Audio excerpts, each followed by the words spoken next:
The cruelest insults are never whispered. They are delivered with a smile and an audience.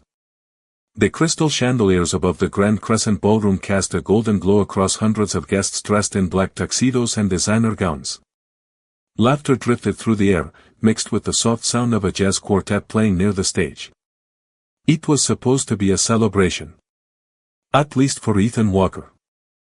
Standing in the center of the room, holding a glass of champagne, Ethan looked exactly like the successful businessman everyone admired. His tailored navy suit fit perfectly. His smile was polished. His confidence filled every corner of the ballroom. Then his eyes landed on Amara Johnson. For a brief moment, the room seemed to slow. Amara stood alone near a marble column, elegant in a simple black dress. No diamonds. No dramatic entrance. No attempt to compete for attention. She looked calm. That somehow bothered Ethan more than anything. He raised his glass and smirked. You know, he said loudly enough for nearby guests to hear, some things have an expiration date. A few people chuckled. Ethan continued. Cars. Phones. Businesses. And unfortunately, some women. The laughter grew louder. Several guests exchanged uncomfortable looks, but nobody stopped him. Nobody defended her. A tense younger girlfriend wrapped an arm around his shoulder and smiled as if the joke deserved applause. Amara felt dozens of eyes turn toward her. The room waited for a reaction. An argument. Tears. Embarrassment. Anything that would make the moment even more entertaining. But she did none of those things. Her fingers tightened slightly around the stem of her water glass. Then she released it. Her face remained calm. Her shoulders stayed relaxed. She simply looked at Ethan the same way someone might look at an old photograph from a life they no longer missed.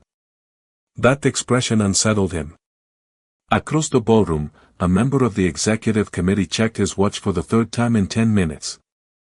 Near the entrance, several board members quietly gathered together, whispering among themselves. Something important was happening beneath the surface of the evening, but Ethan was too focused on his performance to notice. He believed he controlled the room. He believed everyone important was already there. He had no idea that the future of his company was only minutes away from walking through those doors. And when that person arrived, everything Ethan thought he knew about power, success, and Amara Johnson was about to change. The laughter did not disappear immediately. It lingered in the air like perfume, drifting beneath the crystal chandeliers while waiters continued carrying silver trays through the crowd. Ethan seemed pleased with himself. He took a slow sip of champagne, accepting approving smiles from people who wanted to stay close to power. But Amara barely heard any of it anymore. Her attention had already drifted somewhere else. Standing near the marble column, she watched the reflection of the ballroom lights shimmer across the surface of her glass. 20 years. That was the number that quietly crossed her mind.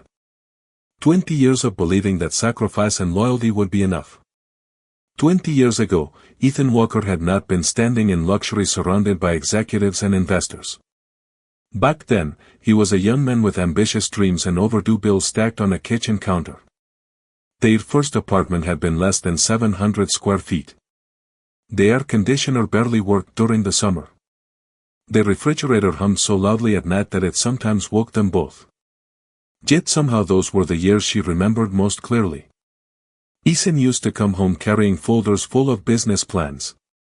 He would spread papers across the tiny dining table and talk for hours about the company he wanted to build one day. Most people smiled politely when they heard his ideas. Amara was different. She believed him. When Ethan needed money to keep the business alive, she worked extra shifts. When investors rejected him, she stayed awake encouraging him long after midnight. When the company could not afford additional staff, she helped organize documents and answer customer emails herself. Nobody paid her. Nobody gave her a title. She simply did what wives do when they believe they are building something together. Years passed. The company grew. The apartment became a house. The used sedan became luxury vehicles parked in a long driveway. Success arrived slowly at first and then all at once. Somewhere along the way, Ethan changed. It was never one dramatic moment. It happened in small pieces. Business trips became more frequent. Conversations became shorter. Compliments disappeared. Even his smile looked different. Colder. More calculated. The man who once thanked her for every sacrifice eventually began acting as if those sacrifices had never happened. Then came the divorce. Clean. Efficient. Almost clinical. By the time the papers were signed, Ethan spoke about their marriage the same way people discuss an old business contract that had reached its expiration date. Friends took sides. Invitations stopped arriving. Entire social circles vanished almost overnight. Yet the most painful part was not losing the marriage. It was realizing how quickly people rewrote history. They celebrated the success but forgot the woman who had helped create it. Across the ballroom, another burst of laughter pulled Amara back into the present. Ethan was entertaining a new group now. His voice carried confidently across the room. It looked untouchable. But near the entrance, several board members suddenly straightened their posture. One executive adjusted his tie. Another checked his phone and immediately stood up. A subtle ripple moved through the room. Most guests did not notice it. Ethan certainly did not. Amara did. And for the first time that evening, the corner of her mouth lifted into the faintest smile. The smile on Amara's face disappeared as quickly as it had appeared, leaving behind the same calm expression that had unsettled Ethan all evening. Around here, conversations continued, glasses clinked, and polished shoes crossed marble floors, but she had already stopped paying attention to the performance unfolding at the center of the ballroom. The version of her that once worried about what people thought had been gone for years. What nobody in the room understood was that Ethan was not the only person who had changed after the divorce. The difference was that Amara had changed in silence. While old friends whispered about her failed marriage, she quietly built a new life. While social invitations disappeared, she discovered something she had not felt in years. Freedom. It had started with a small office on the third floor of a modest brick building downtown. The paint on the walls was outdated. The furniture was second-hand. The sign outside was so simple that most people walked past without noticing it. That was exactly how she wanted it. Every morning she arrived before sunrise carrying coffee and a notebook. Every evening she left after dark. She was not chasing attention. She was rebuilding confidence one day at a time. At first, local business owners came to her for advice. Then non-profit organizations. Then community leaders. Word spread slowly. The woman many people assumed had been left behind turned out to possess something far more valuable than status. She understood people. She understood leadership. Most importantly, she understood how to solve problems. Over time, referrals became partnerships. Partnerships became contracts. Contracts became opportunities.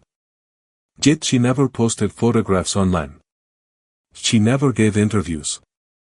She never felt the need to prove anything to anyone. Success arrived quietly. The same way sunrise arrives. Not all at once. Then one day, a regional conference invited her to speak. After that came larger events. Larger organizations. Larger rooms. The irony was almost amusing. During her marriage, she had spent years helping build someone else's reputation. After the divorce, she finally built her own. Yet standing inside the ballroom tonight, none of those people knew any of that. To them, she was still Ethan Walker's former wife. A forgotten chapter in someone else's success story. Across the room, Ethan laughed loudly at something one of his executives said. His confidence seemed endless. But beneath the surface, cracks were beginning to form. Amara noticed how often members of the board checked their phones. She noticed the tension hidden behind forced smiles. She noticed the nervous glances toward the entrance. Something important was happening. Something Ethan was desperately waiting for. Near the front of the ballroom, a senior executive leaned toward another and whispered something. The second man immediately straightened his posture. A third person hurried toward the event coordinator. The energy shifted again. Subtle. Almost invisible. But unmistakable. Then Amara heard two board members speaking quietly as they passed behind her. If he does not show up tonight, the deal is dead. And if the deal dies, the company is finished. They continued walking before noticing she had heard them. Amara stared into her glass for a moment. Finished. The word lingered in her thoughts. Across the ballroom, Ethan still believed he was the most important person in the room. He had no idea that somewhere beyond those closed doors, the future he was counting on was already approaching.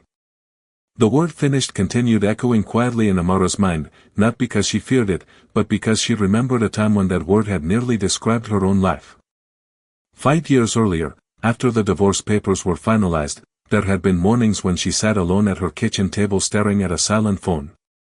The house felt larger than it should have. The room seemed emptier. For the first time in decades, nobody needed anything from her. There were no business crises to solve. No schedules to manage. No dreams to support except her own. At first, that freedom felt unfamiliar. Then it became something precious. She learned how to enjoy quiet mornings with a cup of coffee beside an open window. She rediscovered books she had never had time to read. She took long walks through neighborhoods she had driven past for years without noticing. Little by little, she rebuilt a relationship with the person she had almost forgotten. Herself. That was why the ballroom no longer intimidated her. It was why Ethan's words failed to leave a mark. It believed value came from attention. Amara had learned that value came from purpose. Across the room, Ethan accepted congratulations from guests who had no idea how much pressure he was under. Every handshake looked confident. Every smile looked effortless. Yet confidence could be a very expensive disguise. Several months earlier, one of Ethan's largest expansion projects had gone badly. Costs increased. Revenue projections failed to meet expectations. Investors became nervous. Lenders started asking questions. Publicly, the company continued projecting strength. Privately, board meetings became longer and more tense. Tonight's gala was supposed to change everything. The company needed a major investment agreement to stabilize its future. Without it, difficult decisions would follow. Budget reductions. Delayed projects. Damaged confidence in the market. The board knew it. The executives knew it. Ethan knew it. Which was why he kept glancing toward the entrance every few minutes without realizing he was doing it. Meanwhile, near the ballroom windows, two directors spoke in low voices. One adjusted his cufflinks nervously. The other rubbed the back of his neck. Neither looked relaxed. Have you heard anything? One asked. Nothing yet, the other replied. His office confirmed he landed this afternoon. Then why is he not here? The first man exhaled slowly. Because people at that level arrive when they choose to arrive.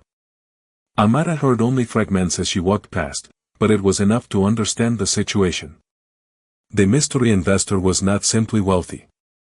It was powerful enough to keep an entire executive team waiting. That realization made the atmosphere in the ballroom feel different. Beneath the music and laughter, tension flowed through the room like an invisible current. Waiters continued serving drinks. Guests continued smiling. Yet anticipation hung in the air. Then Amara felt her phone vibrate softly inside her purse. The screen illuminated with a single message. She glanced down and immediately smiled. 4 simple words appeared on the display.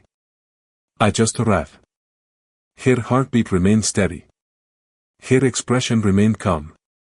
But for the first time that evening, she looked toward the entrance. Somewhere beyond those doors, a man was walking through the lobby while an entire corporation waited without realizing it. And unlike everyone else in the ballroom, Amara already knew exactly who was coming. 5 years earlier, Amara had not been looking for a new relationship. In fact, she had spent most of that time avoiding one. She had worked too hard rebuilding her life to risk handing her peace to someone else. That was why the first time she met Daniel Kahn, she almost walked past him without remembering his face. It happened during a leadership conference in Chicago. The ballroom there had been smaller than this one. The lighting had been simpler. The audience had been made up of nonprofit directors, entrepreneurs, and community leaders. Nothing about the event suggested that one of the most influential investors in the world was sitting quietly in the back row. After finishing her presentation, Amara stepped outside onto a terrace overlooking the city skyline.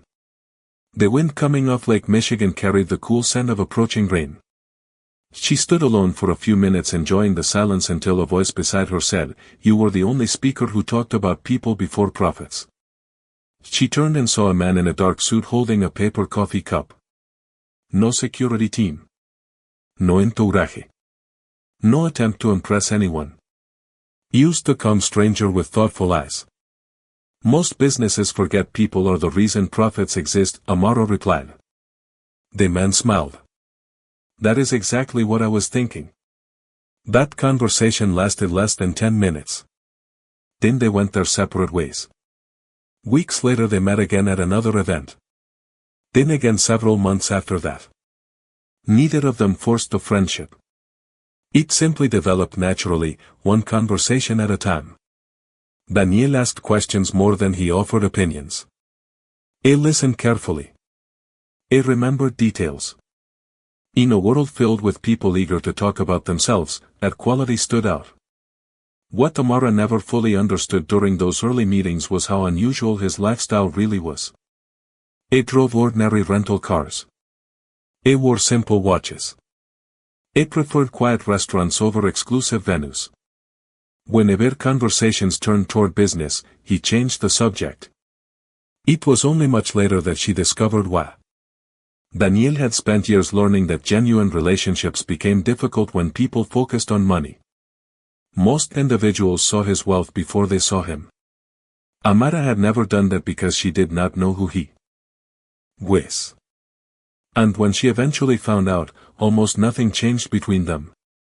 Back in the present, Amara slipped her phone back into her purse and looked toward the ballroom entrance. Somewhere beyond those doors, Daniel had just arrived. Meanwhile Ethan continued entertaining guests near the stage. His confidence remained untouched because he still believed the evening revolved around him.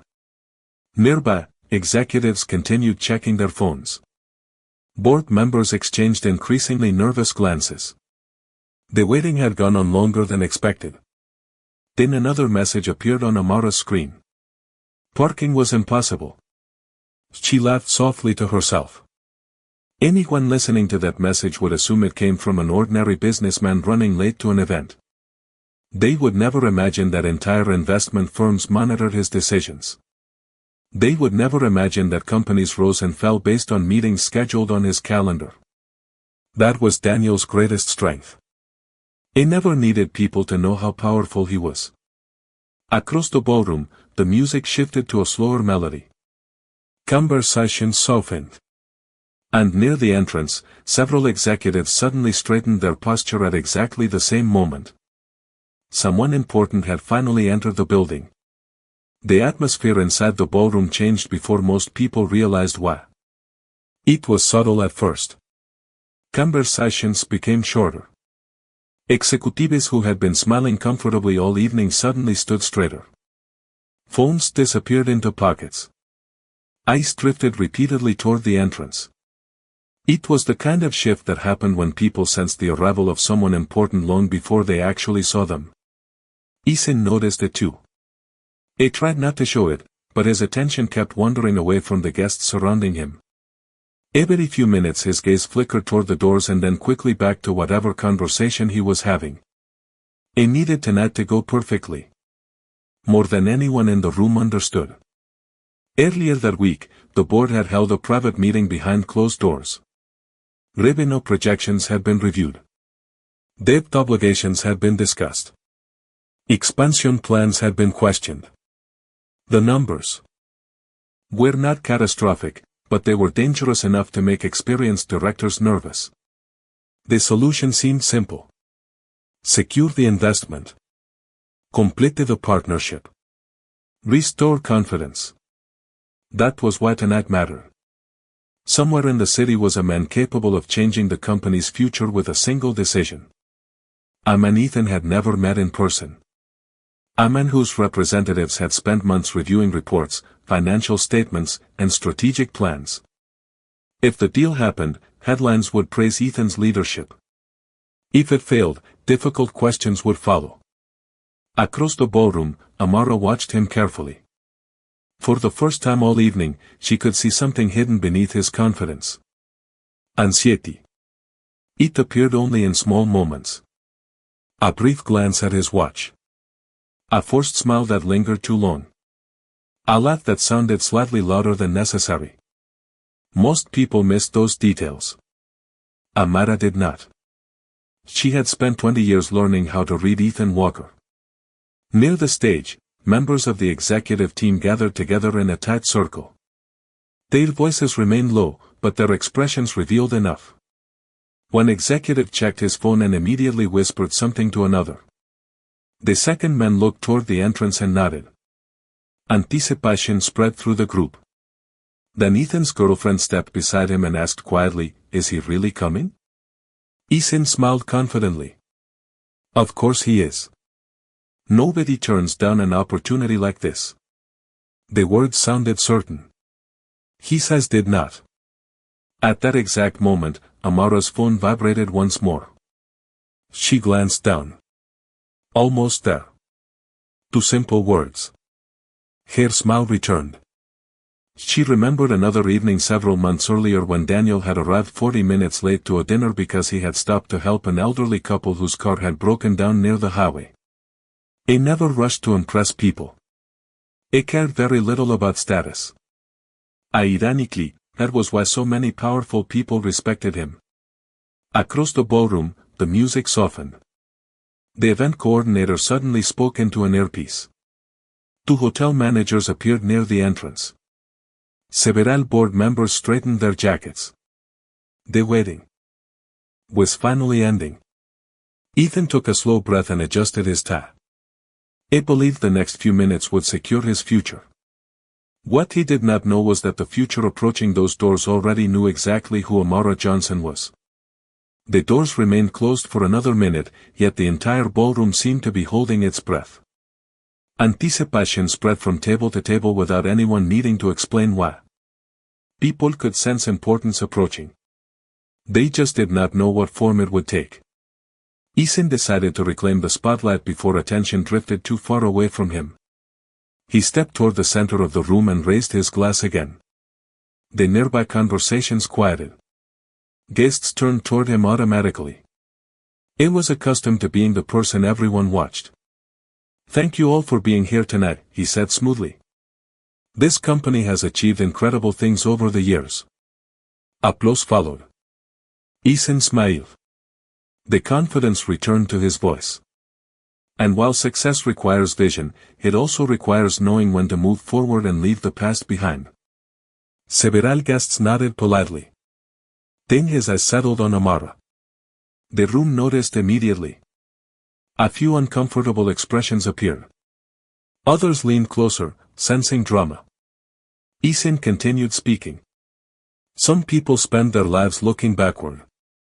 Others understand that growth means recognizing when something has reached the end of its usefulness." A few nervous laughs emerged from the crowd. Amara remained still. She neither smiled nor frowned. She simply watched him.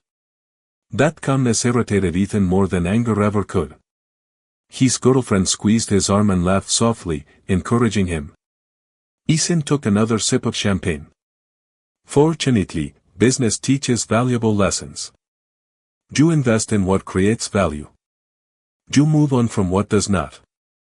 This time the laughter was weaker.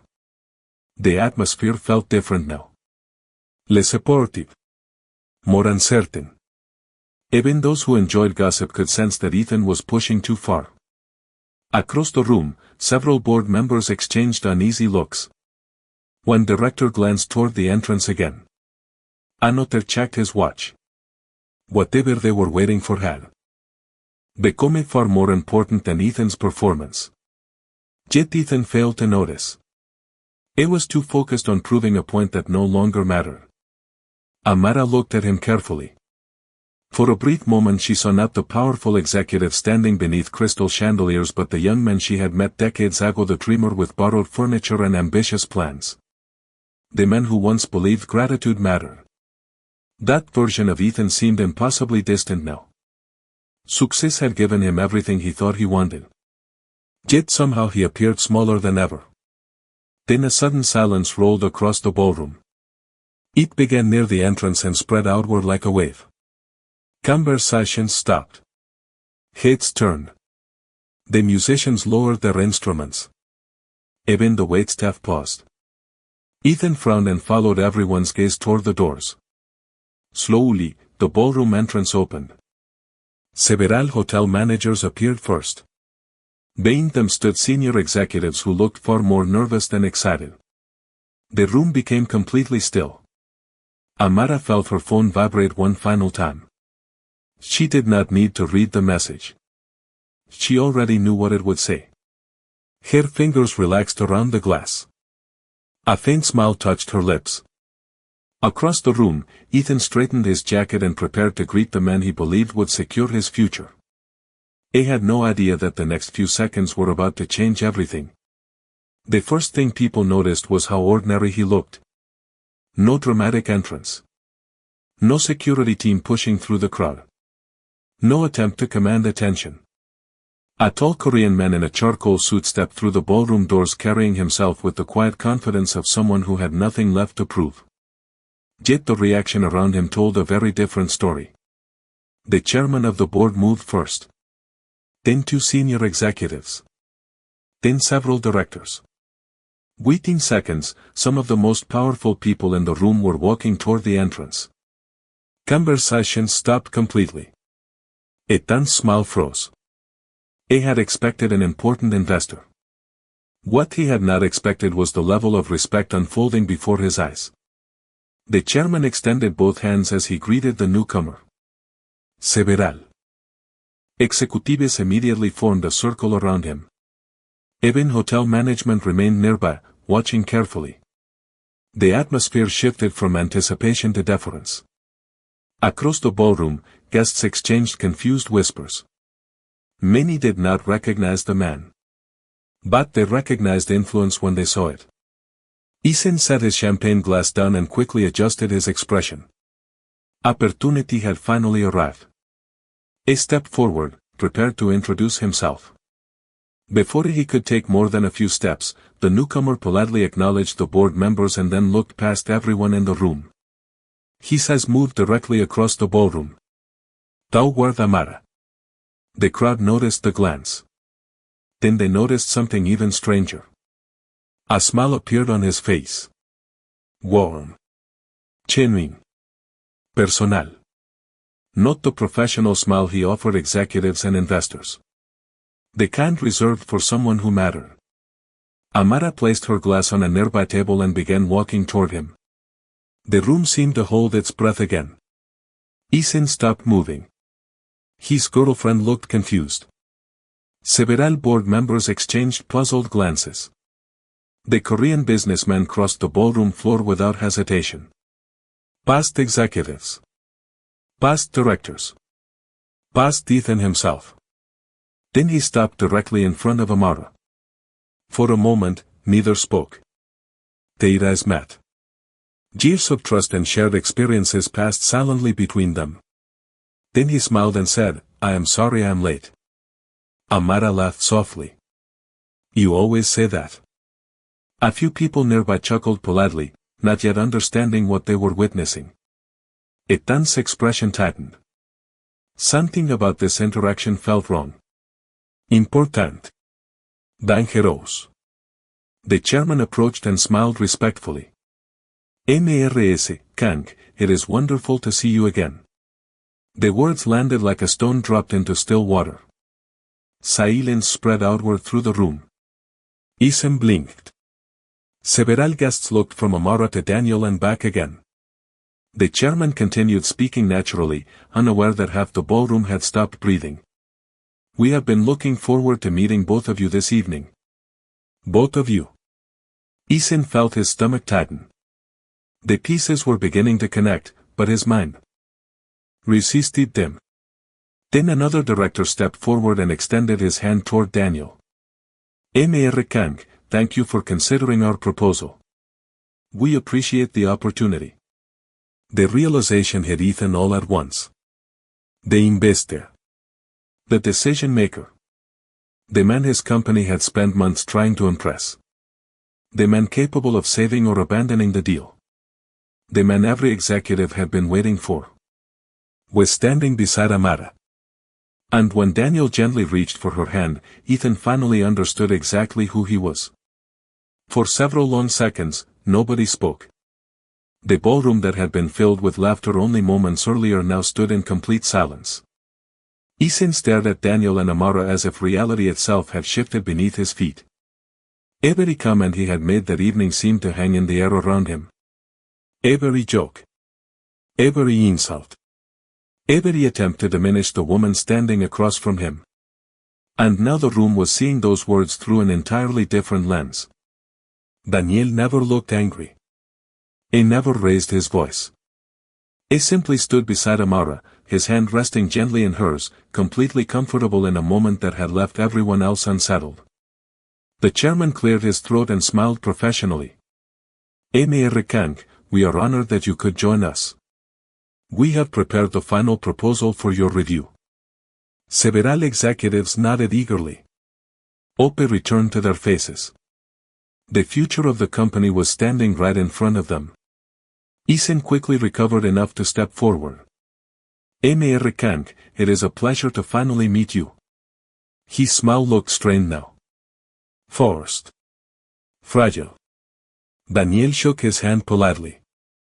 Nothing more. No special acknowledgement. No admiration. No indication that Ethan held any importance beyond being another executive in the room. Then the chairman asked the question everyone had been waiting to hear. Would you like to proceed with the investment discussion? The room became silent again. Daniel glanced toward the board members. Then toward the executives. Finally, his eyes settled on Amara. The gesture lasted only a moment, but everyone noticed it. Ethan noticed it most of all. For the first time all evening, he understood something that nobody could explain away. The woman he had spent years underestimating had become the most important person in the room. Daniel offered a small smile. Business can always wait a few minutes. His voice remained calm. Some things are more important. Amara looked at him and smiled back. It was the same quiet smile she had carried throughout the evening. The difference was that now everyone understood it. It was never the smile of someone defeated. It was the smile of someone who no longer needed anyone's approval. Daniel gently offered his arm. Are you ready? He asked. Amara nodded. Together they turned and began walking toward the exit. No speeches. No confrontation. No attempt to embarrass anyone. Being them, executives remained frozen. Board members exchanged uncertain glances. Ethan stood motionless beneath the chandeliers, surrounded by everything he had spent years chasing, yet somehow looking completely alone. Near the ballroom doors, Amara paused briefly and glanced back one final time. Not at the crowd. Not at the company. Not even at Ethan. She simply looked around the room that once would have intimidated her and realized it no longer held any power over her life. Then she walked forward beside the man who had always seen her value without needing it explained. The doors closed quietly behind them. And in that moment, Ethan finally learned a lesson success had never taught him. A person's worth is not determined by who leaves them. It is revealed by who they become after they are left behind.